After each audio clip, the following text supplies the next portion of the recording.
नमस्कार साथियों, बहुत बहुत स्वागत है आप सभी का गवर्नमेंट एजुकेशन में। तो दोस्तों, इस वीडियो में हम प्रैक्टिस सेट नंबर 2 देखने वाले हैं, जो आपकी मध्य प्रदेश ग्रुप भर्ती परीक्षा है 2025। तो इसमें जो कंप्यूटर के क्वेश्चन आपसे पूछे जाएंगे, तो देखते हैं। पहले क्वेश्चन की तरफ बढ़ते हैं। इससे पहले का वीडियो अगर आपने नहीं देखा तो आपको इसकी प्लेलिस्ट मिल जाएगी, तो वहाँ से आप इस वीडियो को देख सकते हो। ठीक है, चलिए तो देखिए, पहले क्वेश्चन की तरफ बढ़ते हैं। पहला क्वेश्चन आपके सामने है, निम्न में से कौन सी परत एक माध्यम पर असंगठित कच्ची बिट धारा के संचरण और स्वागत के लिए जिम्मेदार है? Which of the following layer is responsible for transmission and reception of the unstructured law bit stream over a medium? इस बात का आप ध्यान रखिएगा, अनस्ट्रक्चर्ड रॉ बिट स्ट्रीम, ठीक है ना। ये हमें किस लेयर में देखने को मिलती है? अगर आपने OSI मॉडल पढ़ा हुआ है तो उसमें जो है वो 7 लेयर देखने को मिलती हैं, जिसमें फिजिकल, डेटा लिंक। तो यहाँ पर मैं आपको बना भी देता हूँ, जिससे आपको पूरा जो है वो OSI मॉडल है वो आपको अच्छे से, एक हमारी एक लेयर, 2 लेयर, 3, 4, 5, 6 और 7।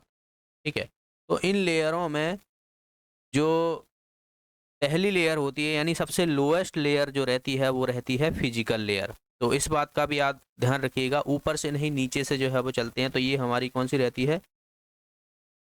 फिजिकल लेयर रहती है, फिजिकल लेयर। तो इसके अंदर हमें जो है वो ट्रांसमिशन रहता है या रिसेप्शन रहता है, वो अनस्ट्रक्चर्ड लॉ बिट स्ट्रीम देखने को मिलता है। यानी हमारा आंसर तो हो जाएगा फिजिकल लेयर। ठीक है, फिजिकल लेयर के अंदर हमें क्या क्या देखने को मिलता है? जैसे कि हब हो गया, ठीक है,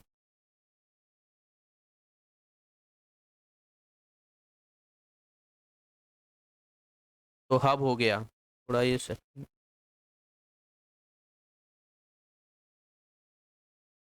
तो हब हो गया। और क्या देखने को मिलता है? इसमें रिपीटर रहता है। ओके, रिपीटर रहता है, रिपीटर हो गया, केबल्स हो गए, ये हमें जो है वो फिजिकल लेयर में देखने को मिलती हैं। उसके बाद हमारी जो नेक्स्ट लेयर आती है वो रहती है data link layer. Data link layer, data link layer की बात की जाए तो इसके अंतर्गत हमें ब्रिज हो गया, ठीक है, स्विच हो गया, तो ये हमें देखने को मिलता है। नेक्स्ट जो लेयर आती है वो नेटवर्क लेयर रहती है। उसके बाद ट्रांसपोर्ट लेयर रहती है। ये हर एक लेयर आपको याद रखना है, क्योंकि पहली लेयर जो हमारी रहेगी वो physical, data link, network, transfer. आपसे ऐसा भी क्वेश्चन जो है पूछे जाते हैं कि तीसरी लेयर कौन सी है OSI मॉडल में? तो तीसरी लेयर जैसे कि नेटवर्क लेयर हो गई, ठीक है। उसके बाद जो रहती है वो सेशन लेयर रहती है। फिर उसके बाद प्रेजेंटेशन लेयर रहती है, प्रेजेंटेशन लेयर रहती है। और आखिरी जो रहती है वो एप्लीकेशन लेयर रहती है। ओके, तो जैसे कि आप ये वाली जो देख रहे हो, ये 3 लेयर हैं, नेटवर्क, डेटा लिंक और फिजिकल लेयर। यह है दरअसल, लेयरों को आपको हार्डवेयर लेयर भी कहा जाता है। तो आपको ऑप्शन में ऐसा भी 3 लेयर मान लो ऊपर की दे दी जाए आपसे, ठीक है, application layer, presentation layer, session layer, और एक दे दी जाए डेटा लिंक लेयर। तो आपसे ऐसा भी क्वेश्चन पूछा जा सकता है कि निम्न में से कौन सी हार्डवेयर लेयर है? तो जाहिर सी बात है, ये नेटवर्क, डेटा लिंक लेयर और फिजिकल लेयर, ये जो है वो हार्डवेयर लेयर कहलाती हैं, लेयर कहलाती हैं, ठीक है। और जैसे कि ट्रांसपोर्ट लेयर अगर आपसे पूछी जाए तो ये कोर लेयर कहलाती है, कोर लेयर, ठीक है। तो इसका भी याद रख लेना। और बाकी ये वाली जो लेयर रहती हैं, ये सॉफ्टवेयर लेयर कहलाती हैं, सॉफ्टवेयर लेयर कहलाती हैं। ओके, तो इन सबको आपको याद रखना है, हर एक लेयर जो है वो इम्पोर्टेंट है। तो हमारा आंसर क्या हो जाएगा? इसका बी ऑप्शन जो है वो आंसर हो जाएगा।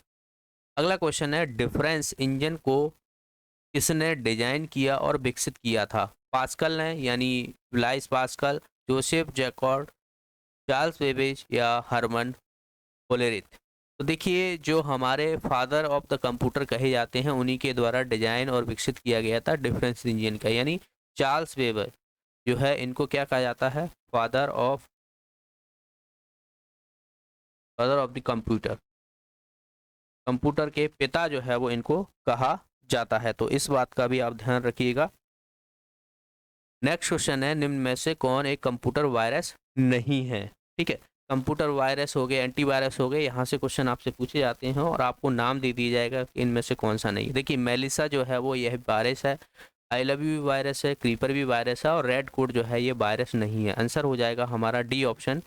कंप्यूटर वायरस की एक वायरस की जो है वो फुल फॉर्म भी आपसे पूछी जाती है कि भाई वायरस की फुल फॉर्म क्या है, तो vital VITAL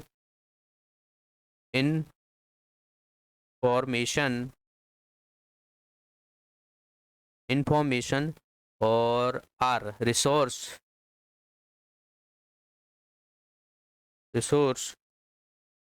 under seize.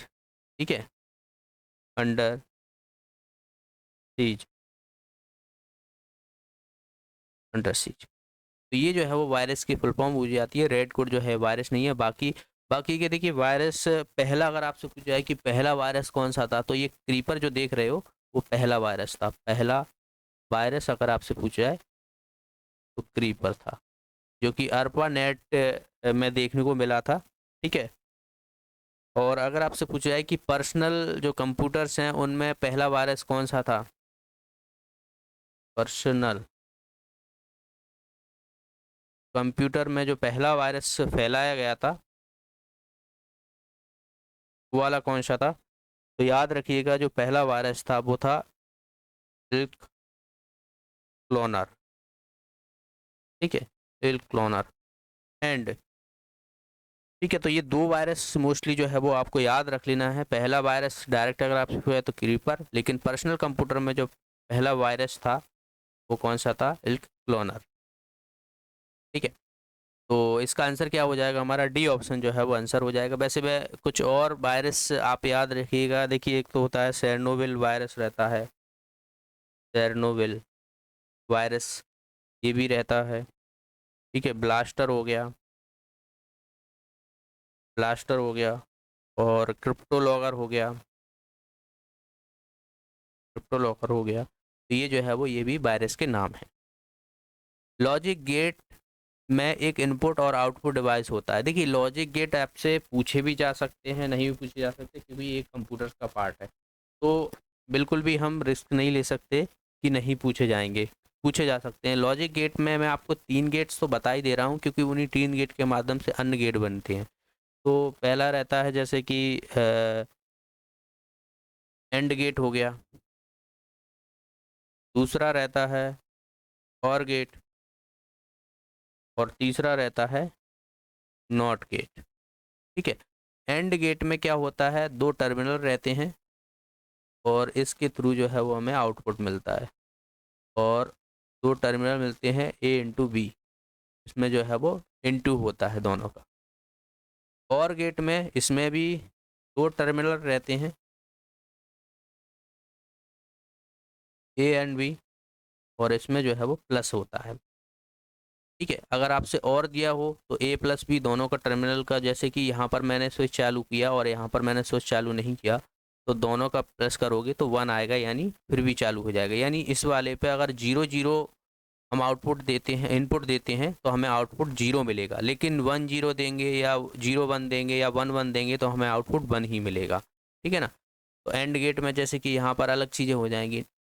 Not gate की बात की जाए तो इसमें जो है वो एक इनपुट रहता है, ठीक है, एक इनपुट रहता है और एक आउटपुट रहता है। यानी यहाँ पर मैं इनपुट ए देता हूँ तो यहाँ पर मुझे बार या फिर आपको लिखा मिल जाएगा इस तरीके से।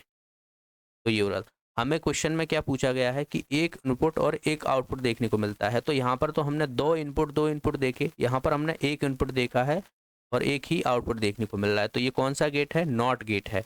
आंसर हो जाएगा इसका सी ऑप्शन, नॉट गेट जो है वो आंसर हो जाएगा। अगला क्वेश्चन देखिए, निम्नलिखित में से कौन सा आउटपुट डिवाइस ग्राफिक प्रिंट करने के लिए उपयोग किया जाता है। अगर आपने पिछला वीडियो देखा होगा तो मैंने वहाँ पर बताया था कि जो बड़े बड़े ग्राफिक्स पिक्चर्स के फिल्मों के जो पोस्टर रहते हैं, ठीक है ना, वो किसके माध्यम से बनाए जाते हैं, कौन से आउटपुट डिवाइस के माध्यम से बनाए जाते हैं, तो वो होता है प्लॉटर। ठीक है, प्लॉटर जो है वो इसका आंसर हो जाएगा। तो याद रख लेना है, प्लॉटर जो है वो आउटपुट डिवाइस होता है जो कि ग्राफिक्स प्रिंट करने के लिए उपयोग में लाया जाता है। नेक्स्ट क्वेश्चन की तरफ बढ़ते हैं। नेक्स्ट है यहाँ पर, किस प्रकार की टोपोलॉजी में सभी उपकरण केंद्रीय नियंत्रण से जुड़े होते हैं, यानी सेंट्रल कंट्रोलर एक डिवाइस रहता है, उसके माध्यम से जो है वो जुड़े होते हैं। तो star topology, ring topology, mesh topology या ट्री टोपोलॉजी। देखिए, केंद्रीय में यानी केंद्र में जो है वो एक हब लगा होगा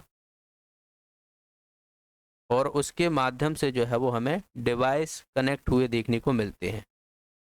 जैसे मैंने यहाँ पर जो है ये डिवाइस कनेक्ट कर दी है, तो आप देख रहे हो यहाँ पर ये सेंटर में जुड़ा हुआ है और बाकी अन्य डिवाइस जो है वो कनेक्टेड है। तो इस टोपोलॉजी को हम बोलते हैं स्टार टोपोलॉजी, स्टार टोपोलॉजी। तो आंसर हो जाएगा इसका ए ऑप्शन। रिंग टोपोलॉजी में रिंग की तरह होता है, रिंग से कनेक्ट होते हैं एक दूसरे से डिवाइस, जैसे कि यहाँ पर इस तरीके से। तो ये हमारी कौन सी होती है, ये होती है रिंग टोपोलॉजी। तो ये हो गई रिंग टोपोलॉजी। मैश टोपोलॉजी में आपके बहुत सारी चीज़ें आ जाती हैं, एक नहीं, जैसे हब भी जुड़ा होगा, रिंग भी हो गया, ठीक है ना, तो उसमें जो है वो मैश चीज़ें आ जाती हैं। ट्री टोपोलॉजी में ट्री की तरह होता है, जैसे कि मैंने एक डिवाइस यहाँ पे कनेक्ट किया, ठीक है ना, फिर मैंने यहाँ पे कनेक्ट कर दिया एक डिवाइस, ट्री की तरह होता है। ट्री में जो शाखाएं रहती हैं ना, उस तरीके से डिवाइस जो है वो कनेक्ट रहते हैं ट्री टोपोलॉजी। तो हमें जो है वो सेंट्रल हब किसमें देखने को मिलता है, ए ऑप्शन हो जाएगा, स्टार टोपोलॉजी। डैश फोल्डर उन संदेशों की प्रतियां रखता है जिन्हें आपने शुरू किया लेकिन अभी तक भेजने के लिए तैयार नहीं है। इनबॉक्स, सेंड मेल, ट्रेस या बात की जाए ड्राफ्ट। अगर आपने कभी मेल किया हुआ है तो आप किसी को मेल भेजते चाहते हो लेकिन फिर भेजते नहीं हो, वो कहाँ पर सेव हो जाएगा, ठीक है, तो वो हो जाएगा ड्राफ्ट में। आंसर हो जाएगा हमारा ए ऑप्शन। ठीक है, इनबॉक्स में हमारे जो मेल आते हैं वो हमें देखने को मिलते हैं, यानी हम जो मेल रिसीव करते हैं वो हमें, सेंड मेल में हमने जो मेल सेंड किए हुए हैं वो है देखने को मिलेंगे। ठीक है, ट्रेस में हमने कोई मेल को जो है वो डिलीट किया है तो वो ट्रेस में पहुंच जाता है। और मेल के लिए हम कौन सा प्रोटोकॉल यूज करते हैं, सिंपल मेल ट्रांसफ़र प्रोटोकॉल। ठीक है, इसके माध्यम से हम मेल को भेजते हैं, ठीक है ना। सिंपल मेल ट्रांसफ़र प्रोटोकॉल क्या करता है, ये ईमेल को भेजने में हमें मदद करता है, ईमेल सेंड करने में मदद करता है। ओके, तो इसका ध्यान रखिएगा। और एक और होता है पीओपी। पीओपी में वर्जन होते हैं 2 हो गया, 3 हो गया। तो पीओपी की बात की जाए तो इसका फुल फॉर्म आपसे पूछा जाता है पोस्ट ऑफिस प्रोटोकॉल। ये भी एक तरीके का प्रोटोकॉल होता है और ये काम क्या करता है, ये डाउनलोड करने के लिए, अपडेट करने के लिए मेल को मदद करता है। यानी हमें मेल में कोई मेल है उसको हमें डाउनलोड करना है, अपडेट करना है, तो उसके लिए हम पीओपी का यूज करते हैं। तो इसका भी आप याद रखिएगा, ठीक है। पीसीसी भी रहता है इसमें, इसका फुल फॉर्म पूछा जाता है ब्लाइंड कार्बन कॉपी रहता है। सीसी रहेगा तो वो कार्बन कॉपी रहेगा। तो ये फुल फॉर्म है जो कि मेल से ही संबंधित है सारे के सारे, तो इन सबको आप याद रख लेना। ट्रांजिस्टर द्वारा निर्मित दूसरी पीढ़ी का कंप्यूटर देश द्वारा बनाया गया था। ऑक्सफोर्ड यूनिवर्सिटी के द्वारा, सैनफोर्ड यूनिवर्सिटी, ईटीएच ज्यूरिक के द्वारा या यूनिवर्सिटी ऑफ मैनचेस्टर। तो आंसर हो जाएगा इसका डी ऑप्शन, मैनचेस्टर। ठीक है, यूनिवर्सिटी ऑफ मैनचेस्टर द्वारा जो है वो ट्रांजिस्टर, दूसरी पीढ़ी के जो कंप्यूटर रहते हैं वो ट्रांजिस्टर बेस्ड थे, ठीक है ना। तो ये कहाँ पर, मैनचेस्टर में बनाया गया था। देखिए, फर्स्ट जनरेशन का अगर आपसे पूछा जाए तो ये वैक्यूम ट्यूब थे, वैक्यूम ट्यूब पर आधारित थे। और फर्स्ट जनरेशन, ये इसकी सन भी याद रखिएगा क्योंकि सन से भी आपसे क्वेश्चन पूछ लिए जाते हैं। 1940 से लेके, नहीं, 55 में हमने देखने को मिला था फर्स्ट जनरेशन। सेकंड जनरेशन अगर आपसे पूछा जाए, सेकंड जनरेशन में जैसे कि यहाँ पर आप देखने को मिल रहा है ट्रांजिस्टर थे, ट्रांजिस्टर। और ये है जनरेशन 1956 से लेके 1964 के बीच में देखने को मिली थी। थर्ड जनरेशन की बात की जाए तो थर्ड जनरेशन में हमने देखा था आईसी चिप जो रहती हैं। तो बाकी इसकी जनरेशन 1965 से लेके 1971 तक देखने को मिली थी। फोर्थ जनरेशन की बात की जाए तो फोर्थ जनरेशन में जो माइक्रो प्रोसेसर हुआ करते थे वो देखने को मिले थे, माइक्रो प्रोसेसर, ठीक है। और इसकी जनरेशन की बात किया तो 1972 से लेके 90 तक याद रख लेना, ठीक है, 1972 से 90 तक। और अभी फिफ्थ जनरेशन चल रही है जो कि अभी तक चल ही रही है। इसमें जो है वो बायो चिप हो गई, bio chip, AI, artificially intelligence देखने को मिलता है। तो ये जनरेशन आप याद रखिएगा, सन याद रखिएगा। पहली जनरेशन में वैक्यूम ट्यूब, दूसरी जनरेशन में ट्रांजिस्टर, तीसरी जनरेशन में आईसी चिप, चौथे में माइक्रो प्रोसेसर, और फिफ्थ जनरेशन में जो है वो आर्टिफिशियली इंटेलिजेंट यूज देखने को मिल रहा है। जो रोबोटिक्स वगैरह हो गए ये हमें फिफ्थ जनरेशन में देखने को मिलते हैं। अब अगला है यहाँ पर एक्सटेंसिबल मार्कअप लैंग्वेज, एक साधारण बहुत लचीली पाठ प्रारूप है जो डैश से ली गई है। तो XML जिसे हम एक्सटेंसिबल मार्कअप लैंग्वेज कहते हैं, ये कहाँ से ली गई है? HTML से, TML से, HTML से या HGML से? आंसर हो जाएगा इसका डी ऑप्शन। इसका आपसे फुल फॉर्म भी पूछा जा सकता है, स्टैंडर्ड जनरलाइज्ड मार्कअप लैंग्वेज, ठीक है। तो ये यहाँ से ली गई है XML। इसका फुल फॉर्म भी आप याद रखिएगा, HTML का hyper text transfer markup language.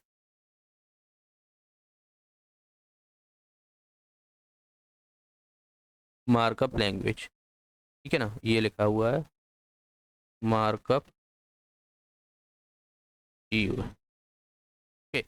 तो इन सब के बारे में देखिए, लैंग्वेज के बारे में जो HTML है, आपको जो ये पेज होते हैं उनको डिजाइन करने के लिए यूज होता है। पिछली वीडियो हमने CSS देखी थी, इससे पहले जो हमने क्वेश्चन किए थे वहाँ पर हमने देखा था,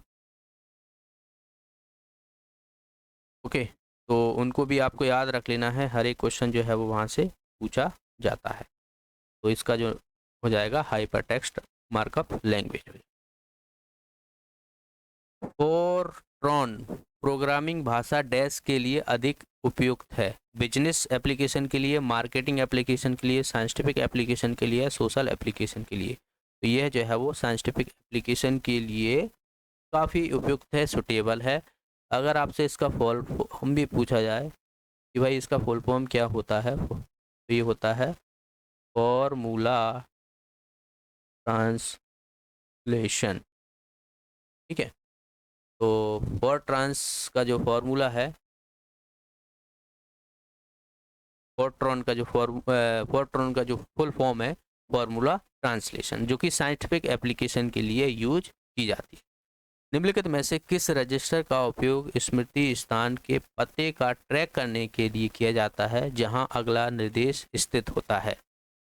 तो पहले से ही वहां पर इंस्ट्रक्शन हमें देखने को मिलता है और हमें जो है उसको ट्रैक करना है, तो उसके लिए हम किसका यूज करेंगे? मेमोरी एड्रेस रजिस्टर का, मेमोरी डेटा रजिस्टर का, इंस्ट्रक्शन रजिस्टर का, या प्रोग्राम काउंटर का? तो आंसर हो जाएगा इसका D option, program counter. Computer के प्रमुख घटकों के बीच संचार प्रदान करने के लिए उपयोग की जाने वाली बस कहलाती है? कंप्यूटर के बीच में हम बस हो गई, केबल्स हो गई, इनका यूज करते हैं, ठीक है। तो बस यूज करते हैं तो उसको हम क्या कहेंगे? सिस्टम बस, मॉनिटर, ALU या CPU? देखिए बहुत आसान से आंसर ऑप्शन दिए हुए हैं, सिस्टम बस जो है वो आंसर हो जाएगा। एक क्वेश्चन का भी पूछा जाता है कि मॉनिटर हो गया और CPU, इन दोनों को कनेक्ट कनेक्ट करने के लिए हम किसका यूज करते हैं? ऑप्शन आपके पास हैं सिस्टम बस, सेकंड ऑप्शन है केबल, थर्ड ऑप्शन है सीपीयू, फोर्थ ऑप्शन है राउटर। ठीक है, तो मॉनिटर और सीपीयू को अगर आपको कनेक्ट करना है तो किसका करोगे? सिस्टम बस का, केबल का, सीपीयू और राउटर का। तो केबल का यूज किया जाता है। ठीक है, तो आंसर याद रख लेना आप। बाकी देखिए, संचार के लिए हम किसका यूज करते हैं? अगर हमें कम्युनिकेट करना है, कम्युनिकेशन प्रोवाइड करना है, तो हमें सिस्टम बस का यूज करते हैं। तो केबल में और बस में बहुत अंतर है। केबल्स हमें जो है वो इलेक्ट्रिकल चीज़ें, जो इलेक्ट्रिसिटी है वो हमें कनेक्ट करने में यूज करते हैं। नेक्स्ट है यहाँ पर वन गीगाबाइट। वाइट में हमें पूछा गया है क्या होगा? हमारा सी ऑप्शन, सी ऑप्शन जो है वो आंसर हो जाएगा। नेक्स्ट क्वेश्चन की तरफ बढ़ते हैं। नेक्स्ट है यहाँ पर अगला क्वेश्चन है, देखिए, उस बाधा का क्या नाम है जिससे कम किया जा सकता है? यानी टाइम इंटरप्ट को कम कर सकते हैं, बनाने योग्य व्यवधान यानी मैकेबल इंटरप्ट को, मास्केबल इंटरप्ट को, या नॉन मास्केबल। तो इसका आंसर हो जाएगा हमारा मास्केबल इंटरप्ट को जो है वो हम कम कर सकते हैं, इस बाधा को। तीसरी पीढ़ी में कंप्यूटर की गति क्या थी? Picosecond, nanosecond, microsecond या मिली सेकंड। तो 100 नैनो सेकंड जो है वो हुआ करती थी थर्ड जनरेशन में। और थर्ड जनरेशन में किसका यूज हुआ करता था आपको पता हो? थर्ड जनरेशन में आईसी चिप्स का यूज हुआ करता, आईसी चिप। तो नैनो सेकंड आंसर हो जाएगा इसका बी ऑप्शन। निम्नलिखित में से किस इनपुट डिवाइस का उपयोग स्टाइलिस का उपयोग करके डेटा दर्ज करने के लिए किया जाता है? Touch screen, joystick, graphic tablets या स्कैनर। तो देखिए, स्टाइलिस एक डिवाइस रहता है जिसमें जो है वो टैबलेट की तरह होता है, टैबलेट। ठीक है, तो डेटा दर्ज करने के लिए जो है वो ग्राफिक्स टेबल में स्टाइलिस का यूज किया जाता है। तो आंसर हो जाएगा इसका हमारा C option, graphics tablets, graphic tablet. Computer bomb के बारे में निम्नलिखित में से कौन सा कथन गलत है?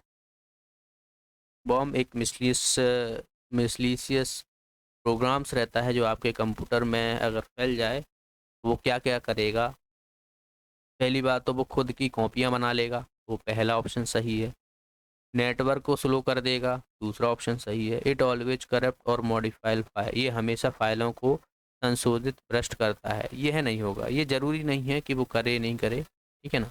और वो बैंडविड्थ की खपत करता है। तो ये आंसर हो जाएगा इसका सी ऑप्शन। ठीक है, सी ऑप्शन जो है वो आंसर हो जाएगा। ये वाला जो गलत है ना, गलत पूछा गया था, तो इस बात का भी ध्यान रखिएगा। डैश का उपयोग एक लोकल एरिया नेटवर्क को दूसरे लोकल एरिया नेटवर्क से जोड़ने के लिए किया जाता है। एक समान प्रोटोकॉल का उपयोग होता है। जो समान प्रोटोकॉल, एक जैसे प्रोटोकॉल होना चाहिए। और हम किस में? लैन में यूज करते हैं। एक नेटवर्क है और दूसरा नेटवर्क है, जाहिर सी बात है ये लैन नेटवर्क रहेगा, लोकल एरिया नेटवर्क। और इसमें जो है वो सेम प्रोटोकॉल है, इसमें भी सेम प्रोटोकॉल प्रोटोकॉल प्रोटोकॉल है। ठीक है, तो हब का यूज करोगे, मॉडेम का यूज करोगे, स्विच का यूज करोगे, ब्रिज का यूज करोगे। काफ़ी कन्फ्यूजन के क्वेश्चंस रहते हैं कि भाई ऐसे क्वेश्चन में हम देखिए इसमें जो यूज करोगे आप, इसमें करोगे ब्रिज का। ठीक है, ब्रिज का यूज करोगे। अब आप बोलोगे स्विच का क्यों नहीं कर सकते? ये भी तो कनेक्टिंग डिवाइस है ना। तो देखिए, मैं ब्रिज का यूज अपन कहाँ पे करते हैं? लोकल एरिया नेटवर्क करते हैं। और यह कब यूज किया जाता है? जब समान प्रोटोकॉल हो तभी यूज किया जाएगा। इस बात का आप ध्यान रखिएगा। ठीक है, समान प्रोटोकॉल में जो है वो इसका यूज किया जाता है। तो स्विच का कहाँ पे किया जाता है?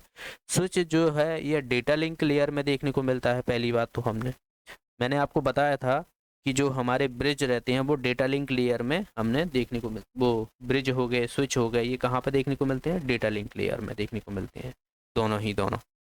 लेकिन अगर आपसे प्रोटोकॉल समान है तो हम ब्रिज का यूज करेंगे, स्विच का नहीं करेंगे। स्विच का डेटा लिंक लेयर में ही सेंडर और रिसीवर में डेटा को जो है वो बात की जाए तो जो नेटवर्क डिवाइस हो गए और सेगमेंट में आपस में जुड़ने का काम करते हैं। ठीक है, नेटवर्क डिवाइस यानी अलग अलग हो गए, ये तो नेटवर्क डिवाइस हो गया और सेगमेंट हो गया, आपस में जुड़ने का काम करते हैं। ठीक है, हब कहाँ पे यूज होता है? हब की बात की जाए तो ये फिजिकल लेयर में रहता है पहली बात तो, और इसमें हम जो मल्टीपल पोर्ट्स रहते हैं, मैंने इसी में एक क्वेश्चन पूछा गया था कि स्टार टोपोलॉजी के बारे में मैंने बताया था, तो हब का यूज किया था वहाँ पर, जो कि आपको डिवाइस कनेक्ट करने के लिए था, जो कि एक पोर्ट की तरह काम करता था। ठीक है ना, पोर्ट पोर्ट होता है जिसमें बहुत सारे डिवाइस जो है वो कनेक्ट हो जाते हैं, तो ये पोर्ट की तरह काम करता है हब जो रहता है। ठीक है, हब जो रहता है वो फिजिकल लेयर में रहता है, मल्टीपल पोर्ट होते हैं जो डिवाइस को कनेक्ट करते हैं। ओके, तो ये याद रखें। मॉडेम जो रहता है, ये बात की जाए डिजिटल को एनालॉग, एनालॉग को डिजिटल में कन्वर्ट करने के लिए यूज करते हैं नेटवर्क को। मॉड्यूलेटर, डी मॉड्यूलेटर, इसका जो है वो फुल फॉर्म रहता है। तो आई होप ये आपको चीज़ें पता होना चाहिए। जैसे कि हब का अगर मैं बोलूँ, इसको हब को और क्या कहा जाता है? ठीक है, हब जो रहता है इसको बोलते हैं डम डम डिवाइस। डम डिवाइस, इससे बस कनेक्ट कर दो, बस कनेक्ट हो जाएगा, कहीं भी कोई भी डाटा जो है चला जाएगा, जैसे कि यहाँ पर है। और बात की जाए स्विच क्या रहता है? स्विच स्विच रहता है, ये इंटेलिजेंस डिवाइस रहता है, इंटेलिजेंट डिवाइस रहता है। और राउटर हो गया एक, राउटर भी आप पढ़ोगे। राउटर जो है ये क्या रहता है? मोर इंटेलिजेंट डिवाइस, मोर इंटेलिजेंस। तो इसका भी आप याद रख लेना, क्वेश्चन आपसे पूछा जा सकता है कि इंटेलिजेंस डिवाइस कौन सा होता है, डम डिवाइस कौन सा होता है। ओके, तो ये थे दोस्तों टोटल क्वेश्चन जो है वो हमने यहाँ पर 18 क्वेश्चन देखे हैं जहाँ तक है, और आपको इतने ही क्वेश्चन जो है वो देखने को मिलेंगे। वीडियो कैसा लगा कमेंट बॉक्स में ज़रूर बताइएगा। पिछले वीडियो में थोड़ा टाइपिंग क्वेश्चन नहीं थे, तो छोटा छोटा जो है वो क्वेश्चन टेक्स्ट थे, तो सही से नहीं दिख रहे। आई होप आपको इस वीडियो में कोई भी दिक्कत नहीं हुई होगी। चैनल पे नए हो तो चैनल को ज़रूर सब्सक्राइब कर लेना। मिलते हैं नेक्स्ट वीडियो में, वीडियो को लाइक कर देना। बहुत बहुत धन्यवाद।